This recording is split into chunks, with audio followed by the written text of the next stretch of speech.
Hey guys, Galucia here, and I just slaughtered tons of bugs. I was like letting them like collect around the vehicle, and then I just like drove through them. Anyway, hello. Oh, you slimy. I hate bugs. Bugs. Any more?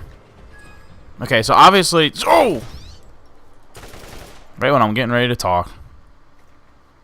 Look at that. I'm like parked on health. Fail. So today there's another one. Oh, he dropped health. That was enough to almost fill me up. So today I'm doing a bunch of quests for the Middle of Nowhere board. Oh, listen to her. Doll has asked me to leave. The transmission said it's time to go. Everyone has left. The criminals who they've let loose. They won't be my friends. So I had decided to return to leave as Doll has ordered, but then I found something. I think it is the key to the vault. It proves the vault is real, and that it's here on Pandora and that it can be mine. I also learned that, by my calculations, we're near the 200th anniversary of the last vault opening. Within half a year, approximately. If I leave now, I will never make it back in time. Come to date. Maybe one of the convicts will be my friend. Okay, so obviously we're working on, this is the last journal quest, and the main purpose of the journals is that it really spells out the whole background of why we're here, what's going on. It's the whole story of what is doing. So, what the hell is that noise? It's like a weird bug noise. What? Okay, so that's why I really like her quest. Besides the fact that she's crazy and very entertaining, so that's why I like to listen in when I remember to turn the game audio up for these. Day 653. Today is my birthday. I've been alone for an incalculable amount of time. A convict accidentally crossed over into my encampment this morning, and I allowed him to look about before I shot him in the back several times. I was immediately filled with regret upon doing this, because the human contact, no matter how awkward, would have been nice. I've decided his name was Leslie, and he had a troubled childhood where people would make fun of him for having a girl's name. And the torment eventually led Leslie to a life of crime and debauchery. There was a tattoo on his thumb that looked not unlike the name Patricia. You might have imagined this tattoo. The experience compelled me to move the vault key fragment I found so that it can be safe. It's extremely important, so I've given it to the man known as Crazy Earl. He's not crazy. He doesn't like people. The vault key will be safe with him. I also gave him my underwear. Creepy. Whenever I do these episodes where there's journals involved, it's like the opposite of a commentary, because I really just like listening to her nonsense. Ah. Day 684. I seem to be unable to leave camp anymore. I've collected all of the information I need to be able to find the vault. I'm overcome with terror and instantaneous paralyzation upon any attempt to leave my It's called agoraphobia. I believe I have some kind of psychosis. Whatever it is, I'm a prisoner of my own jail, and I will not be able to find anything without help from an outside party. I will put out feelers to see if I can get someone on this rock to grant me assistance. Perhaps I can send an off-world message to attract some vault hunters. Some company would be lovely. Yeah, that is psychosis. It's called agoraphobia. She's afraid to leave her home. The craziness is coming full swing, and no, I'm not talking about you, dear. I'm talking about the lady on the thing. Day 718. I woke up outside the camp today. I don't know how I got outside, but I seem to have overcome my inability to leave. This will be my last recording before I scatter the echo recordings as far as I can. My echo recorder has clearly gone crazy, and if I'm not careful, I too might go insane. I will come back and resume my research when I have rid myself of this two-timing recorder. This is Patricia Tanis, signing out. Which, oddly, funny enough, the final... Oh, that leveled me up. The final entry of hers actually has nothing really super critical as far as like the overall story to the game itself, but it does explain why we were finding recorders all over the place, because she felt the need to rid herself of it. So there you go. Now on to the next middle of nowhere thing. We need to go way... Oh, that's right, that bridge is down now. Okay, that'd be faster. Let's go that way. Wow. This is the one area that always confuses me. Like, whenever I'm on in this section of map, I always get like a little bit confused as to where I'm supposed to be. I always have to look at the map, because the way markers will tell you the direction, but it won't tell you like exactly how to get there, like what roads to take. And there's a lot of dead ends and stuff like that. So, oh wow, that slamming into that dude really hurt my car. Yeah, stay away, my car hurts. Wait, where am I? Okay, yeah, see? It says it's right there, but I need to go around the way. Should be, yeah, okay. I'm going to sit in here for a second because nothing is actively engaging me. I like that I'm bringing a floating bug with me, by the way. That's fun. Just let this get at least a little bit of stuff back. Let the vehicle charge up a little bit. Meow. So we got pretty good magazine sizes now. Spending all those points. No ammo. My ammo regen really makes it so that I just never pick up ammo.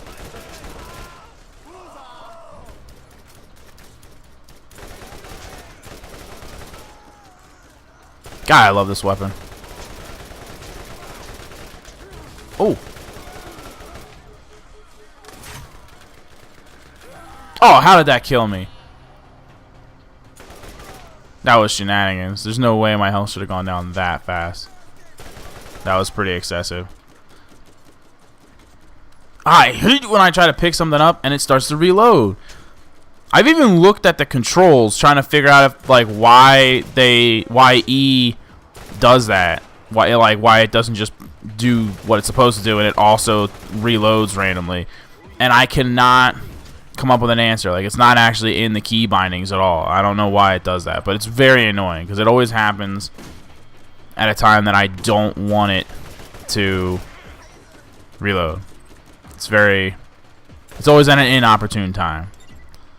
Okay, so that's the pamphlets. Although they keep dropping pamphlets, so they're all over the damn place. And you can continue to pick them up, but it'll accomplish nothing. A lot of health, though. That's nice. Random machines in random areas are always fun. That's actually pretty cool. Adding electrocute damage. That's not a bad dealie, because that would make you really good at taking out shields, which would be really good when you're fighting Iridian. But okay. Oh, speaking of Iridian, an Iridian weapon. This is the first Iridian weapon that we found. Iridian weapons suck. They really do. Like, they're not good weapons at all. But let's we'll equip it just to check it out. They all have weird different properties. They don't have ammo. So it's just like a... Okay, this one's like a lightning bolt. Some of them are like bolts, some of them are like energy balls. But you see, like, you can get 3 shots out of this, and then you gotta like let it kind of like recharge itself. The damage should be usually is decent. So I mean, if it one-shots them, then it's not that bad, but usually they're not worth using. Also, this is the proficiency for Iridian weapons. Unless you're planning on playing a lot of playthroughs and all the DLC and stuff like that, you'll probably never get that really that high, because you don't find them till, well, now, and I'm pretty high level at this point. And I already have, my highest is the combat rifles, which is 12, and I'm a lot more efficient with those than I would be by using Iridian weapons. So deciding to start using a weapon now, this late in the game, usually isn't going to get you very far. But, you know, it's not that big of a deal. I at least want to try it. Okay, so the beacons are like these big satellite dishes, and obviously it's pretty far away, so... this should be the faster way to go. Oh, it's a rock. I'm actually starting to get annoyed by the floating bug. Like, to the point where, like, I kind of want to get a new car just so... Oh, wait. Yeah, I'll do that. Oh, and I can test this out. Ah. Well, it one-shotted him, but he wasn't particularly high level either, so... I'm not going to say that that really has an effect. Plus, as a soldier, I don't really care about... I mean, yeah, you don't have to ever worry about running out of ammo, but if... Oh, come on, I spawned the vehicle and it still has the bug on it. Wow. That really sucks. With my ammo regen, you know, ammo is not really a concern of mine, because usually I'm not even able to pick up ammo because I regen it so fast. So, ammo not a concern. I mean, technically you don't have to reload the weapon, because it just charges. But if you're fighting large groups of people, that charge is going to quickly run out, and it's going to take a decent amount of time to recharge itself. So, I mean, it can be worth using. If you really want to use Iridian weapons, then as soon as you find one, start using it, and start using it a lot, so that you can start working on the proficiency. Also, don't miss like that, because, and like that, jeez. See, like right there, like I hit him, and it wasn't a one-shot, so neither was that. Look at this, come on. He was almost dead. There we go. What the? Oh, he was a dynamite one. Look at this. See, this is what I get for using a Iridian weapon. Instead of just killing him like normal, it was a dynamite one. I'm going to have to just hold E to respawn myself, because there's no one there to get a second chance on. Stupid Iridian weapon just cost me $45,000 frickin' dollars. Now, where am I? I'm in the middle of nowhere. Not literally like the middle of nowhere board, but I'm in the middle of nowhere. The nearest vehicle thing is retarded far from here. I'm going to have to go all the way up to either here or here. Damn it! That is a pain in the ass. Alright, well. Fine. Piece of shit. Okay, so we're back. Pro tip, instead of spawning a new vehicle, I just teleported to the vehicle. It was still sitting here, so that instantly brought me back. But it did take a few minutes to get to the car thing. So, like I was saying, the Iridian weapon's kind of a pain in the ass, but they're not all terrible. Like, they are, but but they have their moments, and really, it's just a matter of if you really, like I say, if you really want to use them, because you will find some that aren't bad, and they would actually not be a bad weapon if the proficiency wasn't so low. So, if you're interested in using them, I would just, you know, slug it through these times when they're not as good, like these lower times when your proficiency is non-existent. Although I just got proficiency 1. Cooldown rate, yay. Instead of increasing reload time, it increases the cooldown rate, so that it basically charges the weapon faster and has more use, which is obviously good.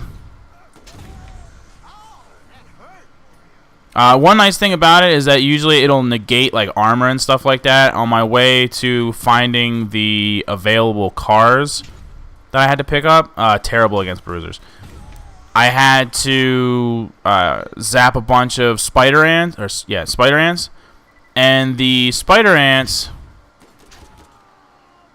you know, they have that armor face, and let's get that done. That's enough of that. They have that armor face plating, you know, so like you kind of all you can really do is stun them, and then they turn around and you shoot them in the butt, so on and so forth. With this, it kind of negates that, and it just does straight damage regardless.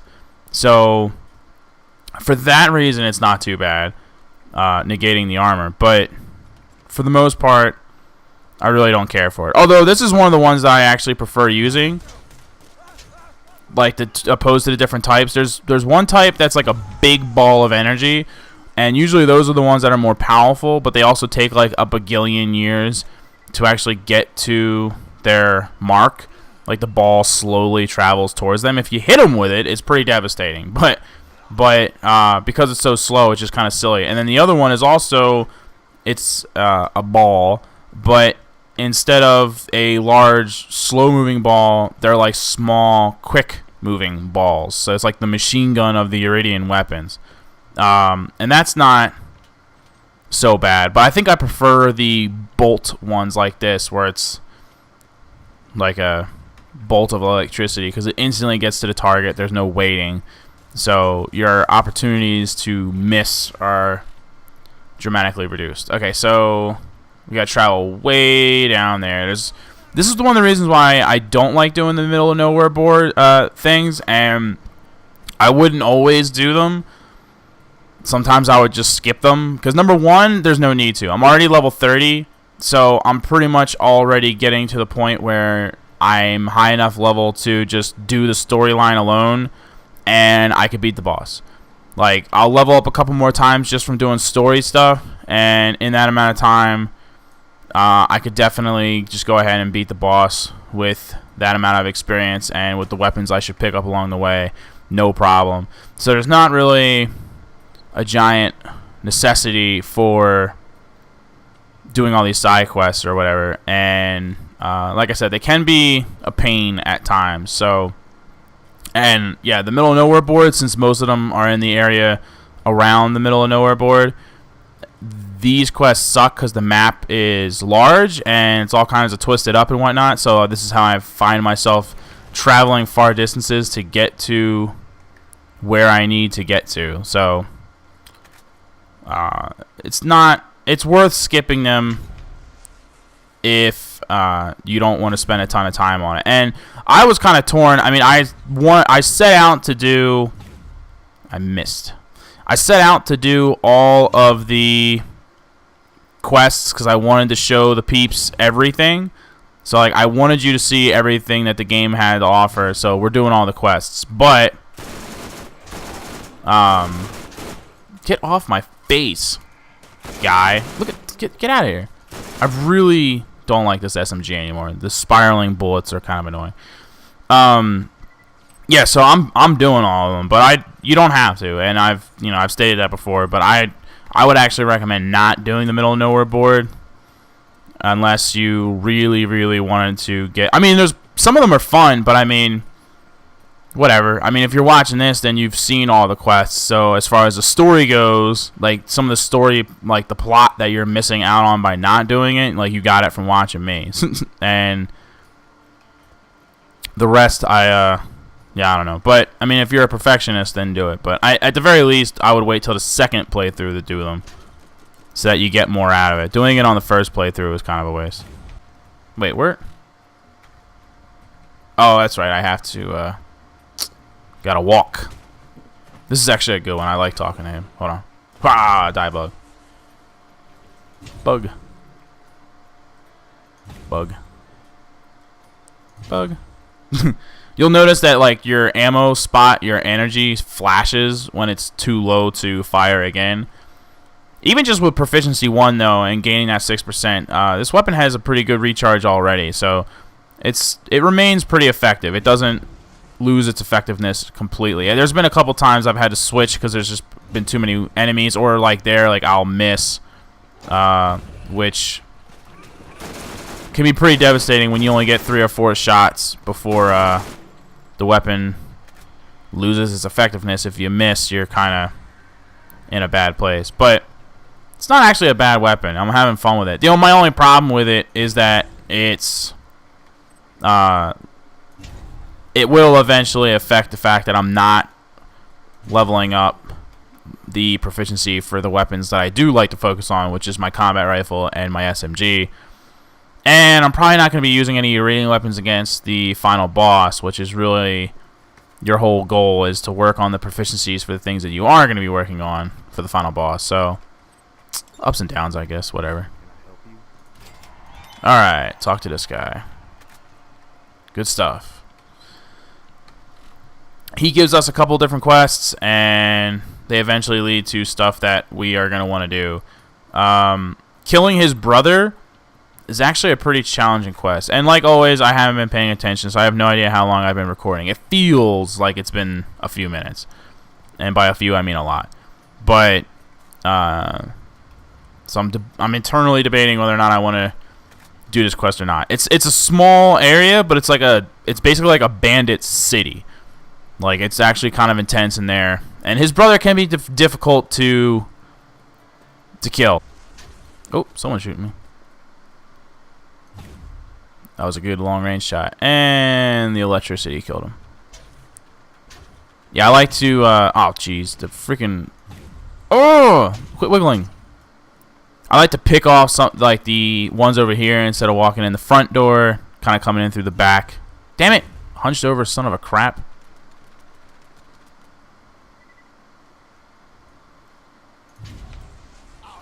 That way there's a good amount of bandits I can take out from up here, and they will have limited success in taking me out.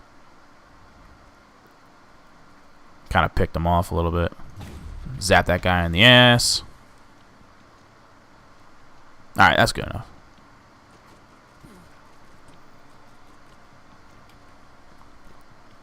But yeah, there are a lot of bandits in here. It's kind of reminds me of Old Haven. Except it's bandits instead of the soldiers.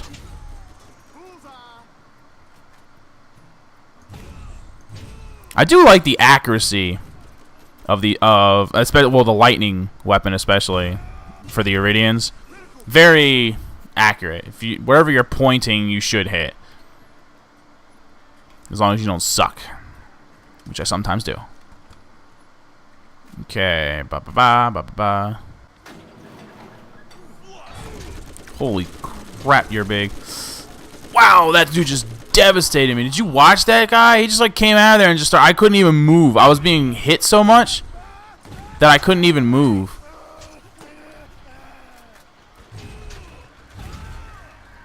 Like, that was insane. Like, his weapon was just tearing into me. I could not move.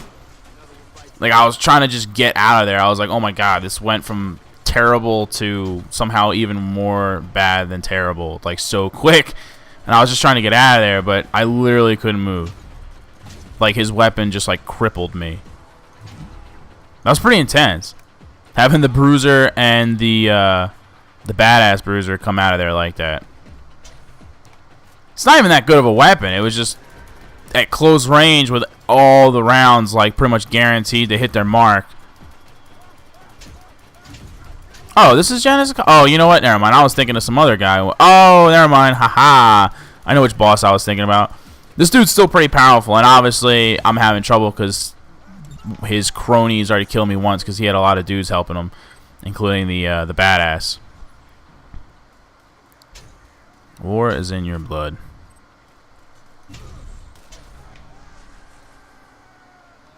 I'm making this Iridian weapon work, though. I'll tell you what. Uh-oh. 239 with a ×4 fire.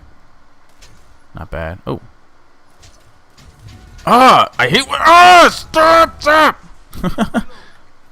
I hate when you're getting hit and it makes your aim go up. If it's an automatic weapon you're using, it's not as big of a deal. But when it's something like this where it's single shot and you pretty much need to hit your mark. Ooh, I like random machines. Random machines are fun. Not bad.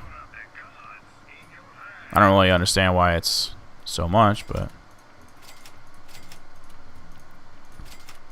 I am not even going to take the time to sell all these weapons. I just wanted to make some space. Hoofing it.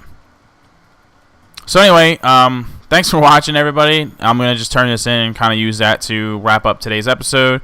And tomorrow, although I will have some other random quests to do for this guy and so on and so forth, they are kind of story quests because they directly lead to more story-based things. You kind of have to do these ones. Like, you have to do the Janus, not Janus Cop. Well, yeah, this one, but yeah, the quest for this guy over here. So I'm going to save those for the next week of Borderlands. You know, story quests would be a good way to kind of kick things off and start the next week. And I really wanted to end this week with the Circle of Slaughter, which may or may not go good. It's a pretty challenging area. I have a couple quests to turn in, right? Yes. Haha. Oh, that one's for New Haven. I'm going to turn that one in first. But anyway, yeah, so I'm going to go turn these quests in, and you guys don't necessarily need to see that. And tune in tomorrow for the Circle of Slaughter, which will prove to be a lot of fun, I'm sure. I should warn you about tennis. Shut up, guy. You don't got to warn me about nothing. You're just greedy and jealous.